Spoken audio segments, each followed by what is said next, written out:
오늘은 우리를 구원하시기 위해 낮고 낮은 이 땅에 오신 아기 예수님의 성탄을 기뻐하는 동시에 영광 중에 우리를 위해 다시 오실 주님을 간절히 기다리는 대림절 네 번째 주일입니다. 그래서 오늘도 보시면 대림절 네 번째 촛불이 이렇게 환하게 켜져 있는 것이지요. 여러분, 오늘 우리는 이곳에서 예배합니다마는 요즘 교회 밖 거리의 풍경은 어떨까요? 어저께 장례식도 있었고 결혼 예식도 있어서 시내 이렇게 차를 타고 지나가면서 바깥 풍경을 보니까요, 가까운 광화문만 가도 화려한 조명과 빛나는 성탄 장식 등 연말에 들뜬 분위기로 가득합니다. 청계천 가보시면 청계천에는 요새 또 저녁에 등 축제를 한다고 얘기를 들었어요. 미디어를 통해 뉴스를 통해 보니까 너무 화사하고 아름답더라고요. 사람들이 거기에서 또 많은 기쁨을 누리고 있는 것을 보았습니다. 사람들은 곳곳에 준비된 화려한 장식 앞에서 사진을 찍고 또 서로 만날 때는 준비된 선물을 주고받으면서 즐거워하고 있죠. 하지만 역설적이게도 세상이 이토록 화려하게 빛나는 별처럼 반짝반짝거릴수록 우리의 영적인 밤은 더 깊어만 가고 있는 것 같습니다. 이제 곧 우리에게 이제 며칠 이후면 성탄절이 다가올 텐데, 많은 이들이 다가오는 성탄절에 진짜 주인공이 정말 누구인지도 잊은 채 성탄절을 어떻게 생각합니까? 그저 한 해 동안 수고한 자신과 그리고 가족들, 그리고 주변 친구들과 또 직장 동료들, 또 지인들과 함께 한 해를 정말 힘들었는데 한 해를 잘 살아낸 서로를 위로하며 기쁘게 즐기는 축제로 이 거룩한 절기를 보내고 있는 것 같습니다. 이런 세상의 흐름 속에서 오늘 우리에게 주신 본문의 말씀은 잠든 세상 속에서 이제 곧 오실 예수님을 기다리는 우리 그리스도인들이 지금 어떤 시간을 살고 있으며 또 어떤 모습으로 주님을 맞이해야 하는지 엄중하지만 따뜻하게 일깨워주고 있는 그런 본문의 말씀입니다. 여러분들은 곧 오실 주님을 기다리면서 지금 주님 앞에 어떤 모습으로 서 계십니까? 혹시 세상의 화려함에 시선을 빼앗겨서 영적인 졸음에 빠져 계시진 않으십니까? 세상의 따뜻한 이 온도 때문에 꾸벅꾸벅 졸고 계시지 않으십니까? 따뜻해지면 사람들이 졸잖아요. 오늘 말씀을 통해 우리는 우리의 영혼의 현주소를 확인하고 주님 맞이할 채비를 마치게 되는 복된 말씀과 은혜의 시간 되시기를 주님의 이름으로 간절히 축원을 드립니다. 먼저 우리가 해야 할 것이 있습니다. 먼저 우리는 시대를 분별해야 합니다. 다시요, 우리는 시대를 분별해야 합니다. 지금은 카이로스의 때입니다. 오늘 사도 바울은 주님이 오심을 기다리는 우리가 살고 있는 이 시대를 아주 명확하고 분명하고 명쾌하게 정의하고 있습니다. 오늘 본문의 말씀인 로마서 13장 11절부터 12절 상반절의 말씀이 있는데요, 한번 읽어보시면서 우리가 어느 때인지 한번 들여다봤으면 좋겠어요. 같이 읽습니다. 시작.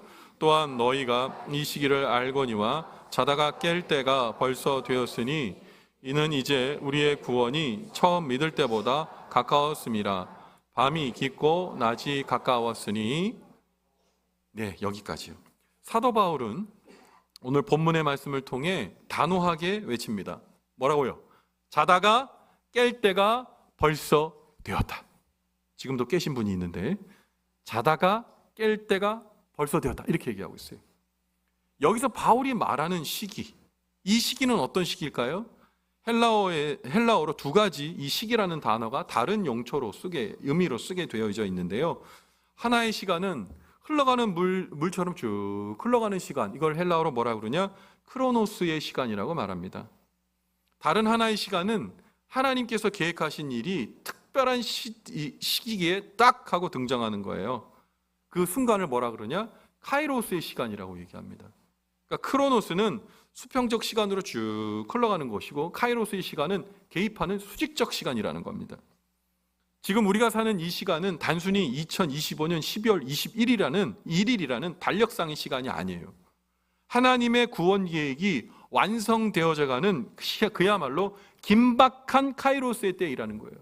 하나님께서 임재하실 수 있는 시간이라는 거예요. 어저께 우리가 장례를 우리 성도님들과 다녀왔어요. 근데 그 장례 그 시간이 참 마음이 참 아픈 그런 장례의 자리였어요.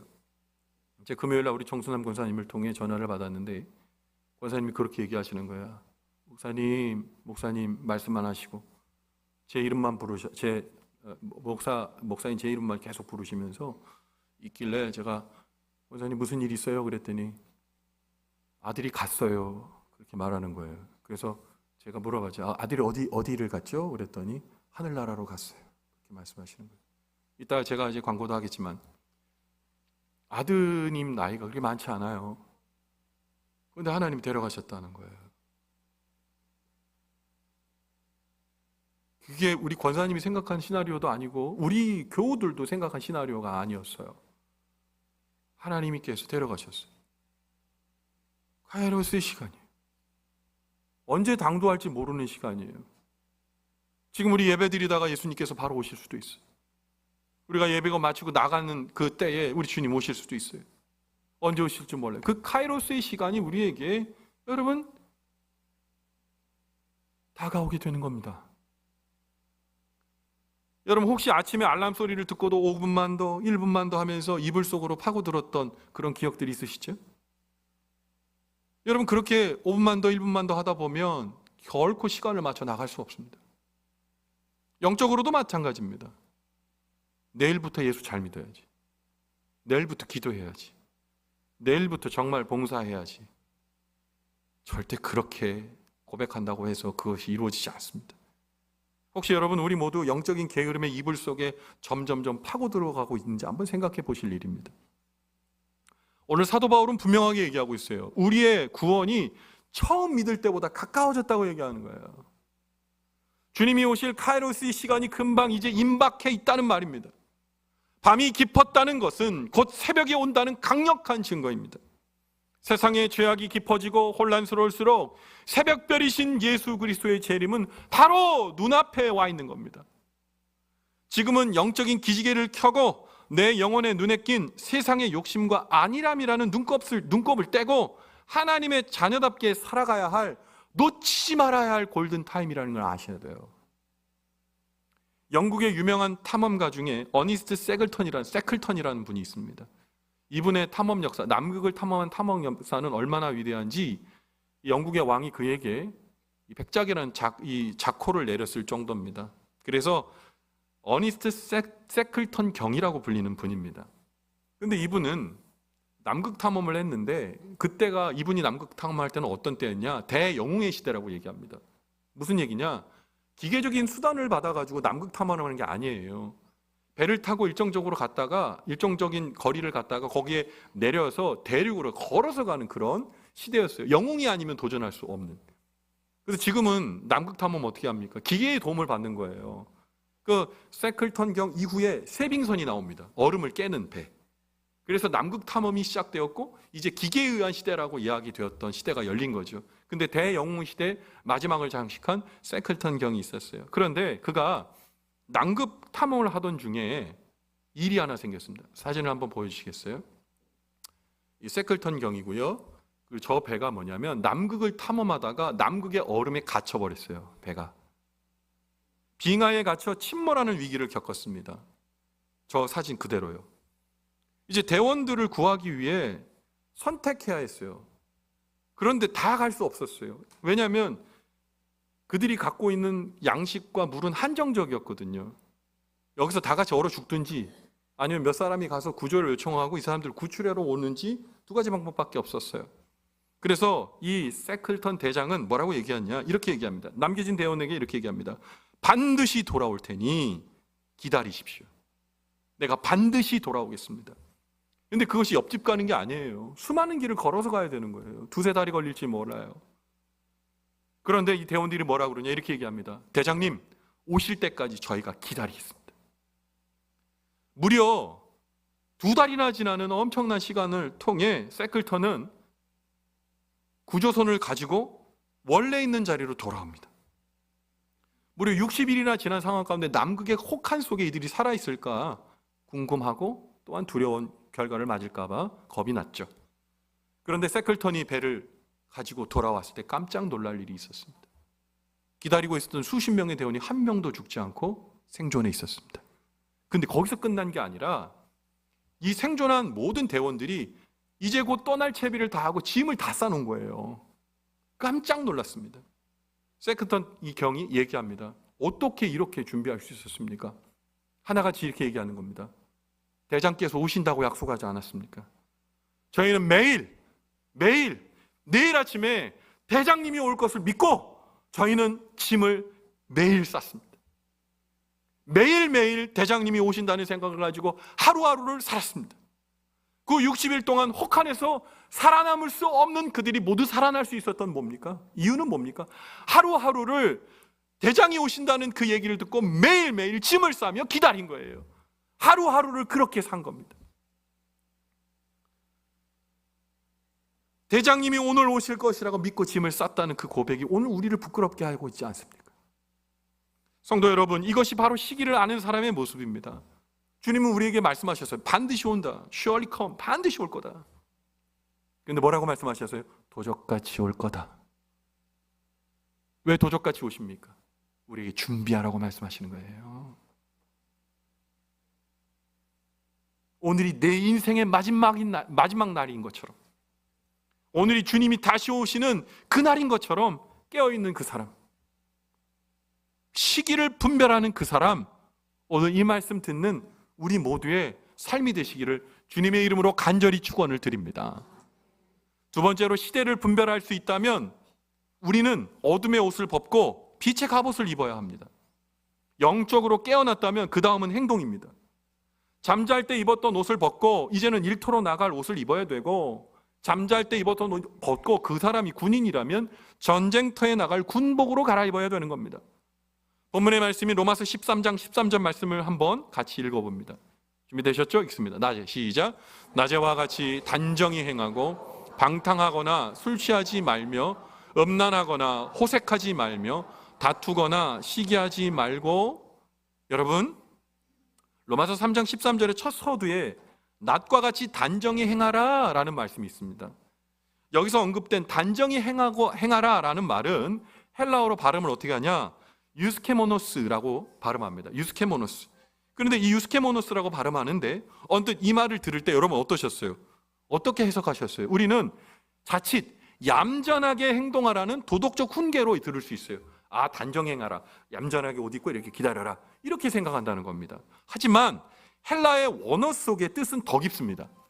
헬라의 원어에서 단정히 해라라는 말은 뭐냐? 격식에 맞게, 품위 있게 라는 뜻이 있어요. 이것은 뭡니까? 군인이 군복을 입었을 때 군인답게 행동하고, 왕자가 예복을 입었을 때 왕자답게 행하라는 거예요. 옷의 어울림에 대해서 의미하는 겁니다. 여러분, 제가 오늘 목사 가운을 입고 여러분 절기를 나타내는 스토를 걸치고 여기 말씀을 전합니다. 거룩하게 하나님의 뜻이 온전히 전해지도록 이 옷에 걸맞는 말씀을 전하라고 했어요. 근데 만약에 제가 이 옷을 입고 술집에 가서 술을 먹고 사람들과 함께 그냥 상스러운 욕을 한다면 여러분 어떠시겠어요? 상상만 해도 즐거워요? 아니시죠? 걸맞게 행동하는 게 아니에요. 지탄받아 마땅한 거예요. 우리는 하나님의 자녀로서 어울리지 않는 옷은 과감하게 벗어 던져버려야 됩니다. 그래서 사도 바울은 우리에게 어울리지 않아 벗어버려야 될 죄의 목록을 열거하고 있어요. 방탕, 술 취한, 음란, 호색, 다툼, 시기를 언급합니다. 이것들이 바로 우리가 벗어 던져야 할 어둠의 옷이라고 말씀하고 있는 거죠. 그러나 아마도 우리 망원제일교회 성도님들 중에는 이런 눈에 보이는 흉악한 범죄를 저지르는 분은 없을 겁니다. 드물 겁니다.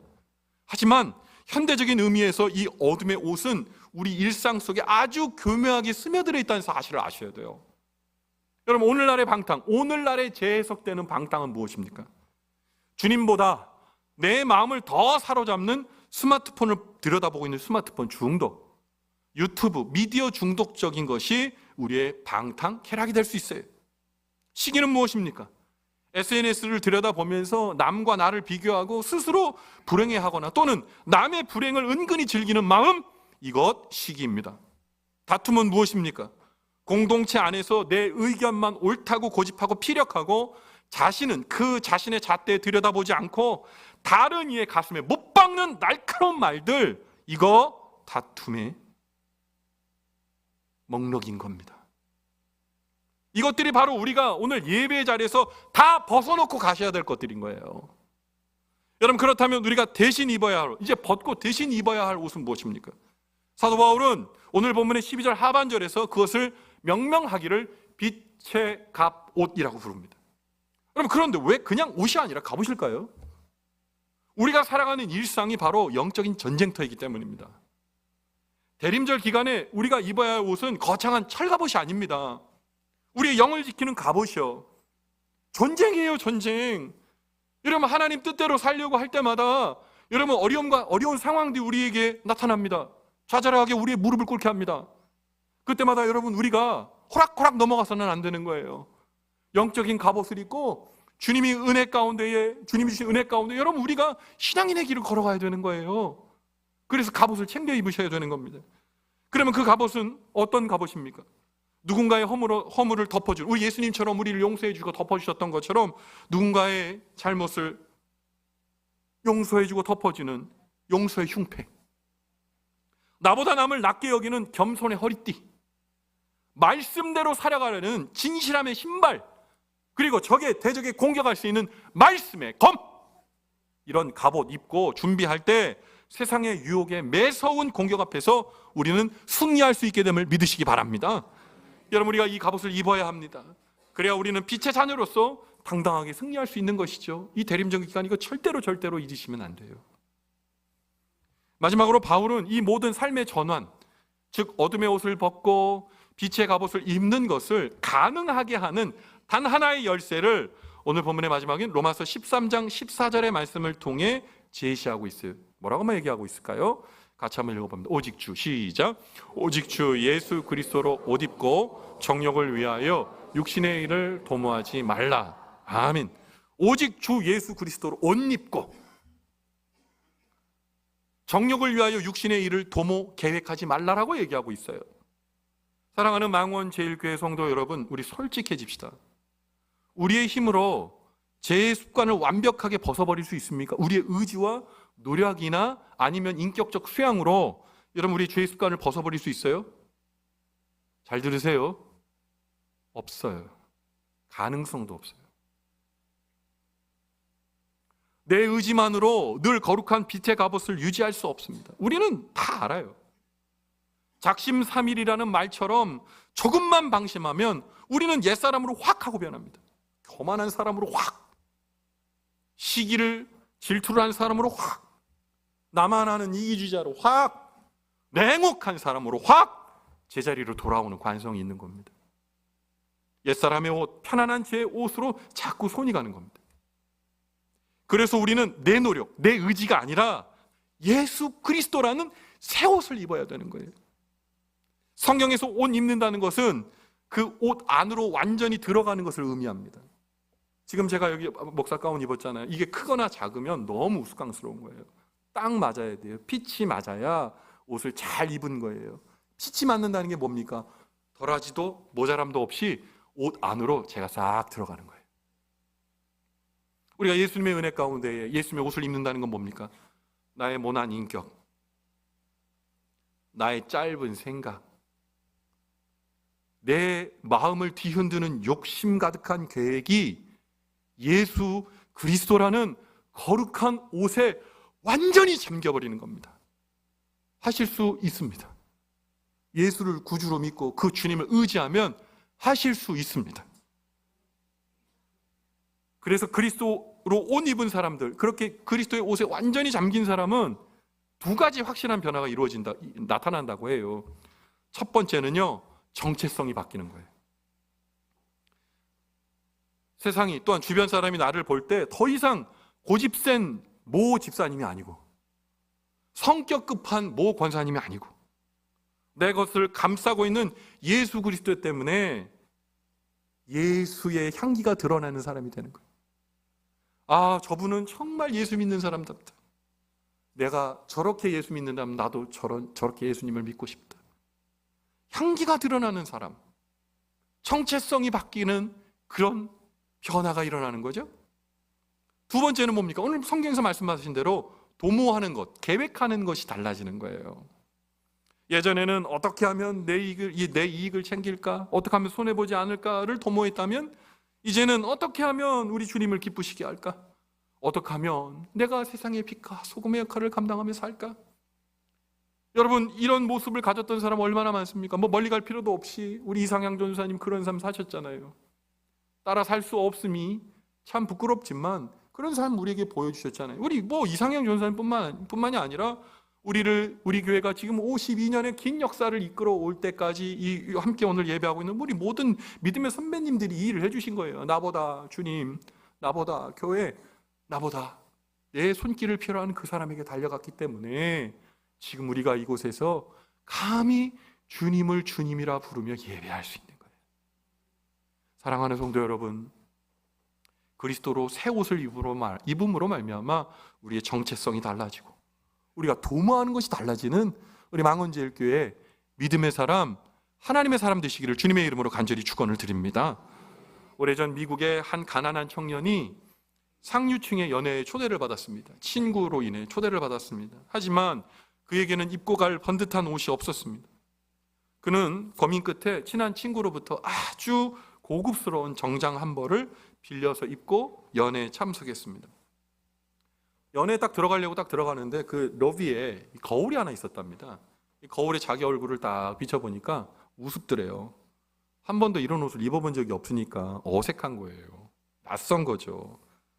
하지만 연회장에 딱 들어가서 주변의 사람들을 보고 또 자기가 새 옷을 입고 갔잖아요. 이게 돌아다니는데 자기가 여태까지 하지 않았던 몸의 행동들이 나오는 거예요. 날마다 구부정 해가지고 허리를 이렇게 숙이고 이렇게 다녔는데 어느새 허리를 딱 펴고 다니더라는 거예요. 그리고 사람들한테 이야기할 때 막 욕을 섞어가는 그런 상스러운 말이 아니라 젠틀한, 정중하고 품격 있는 언어를 사용하고 있더라는 거예요. 사람들은 그가 누군지 몰랐지만 그의 옷차림과 태도를 보고 귀한 손님으로 대접했습니다.